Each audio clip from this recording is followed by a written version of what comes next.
Razia PPKM penertiban terhadap jam malam di Kudus, Jawa Tengah. Petugas temukan pemuda-pemudi yang asik nongkrong di warung kopi tanpa protokol kesehatan. Kedatangan petugas gabungan membuat langkah 1.000 pemuda kocar-kacir meninggalkan warung kopi. Hal tersebut terjadi di warung kopi di kawasan Ruko Ronggolawe, Kudus, Jawa Tengah. Jumat malam, kedatangan petugas gabungan saat razia PPKM penertiban jam malam membuat sejumlah pengunjung yang mayoritas pemuda-pemudi ini asik nongkrong kocar-kacir. Bahkan sejumlah dari mereka ditemukan tanpa kenakan masker saat nongkrong di warung kopi tersebut.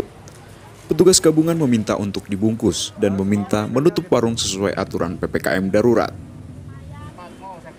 AKBP Aditya Surya Dharma mengatakan, dalam razia tersebut petugas gabungan menyisir sekitar kota Kudus. Secara persuasif meminta PKL di Kudus dapat patuhi protokol kesehatan dan mematuhi jam malam. Semula hingga pukul 8 malam, kini terdapat kelonggaran hingga pukul 9 malam.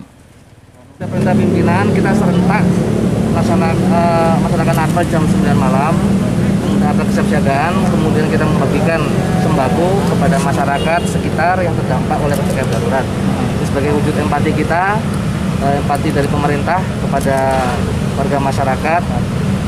Walaupun mungkin tidak banyak, tapi diharapkan bisa sedikit membantu meringankan mereka kaitannya dengan PPKM level 4. Caranya yang selama ini sampai jam 8 untuk pedagang kaki 5 bisa sampai jam 9. Kemudian diberikan kesempatan untuk makan di tempat, tapi tetap dengan prokes dijaga secara ketat, dan waktu makan diberikan batas waktu selama 30 menit.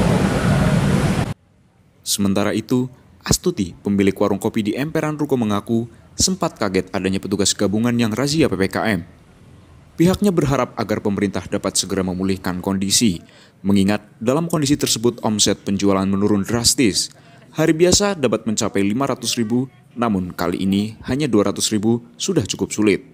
Kaget pasangannya juga, ini tadi anak-anak kan baru datang gitu. Kaget banget.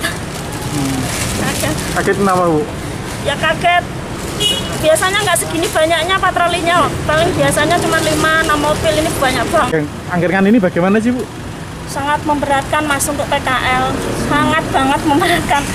Pencariannya 20%, 30% dibanding sebelum PPKM PSBB lah. Biasa sebelum PPKM PSBB itu kotornya saya bisa 500.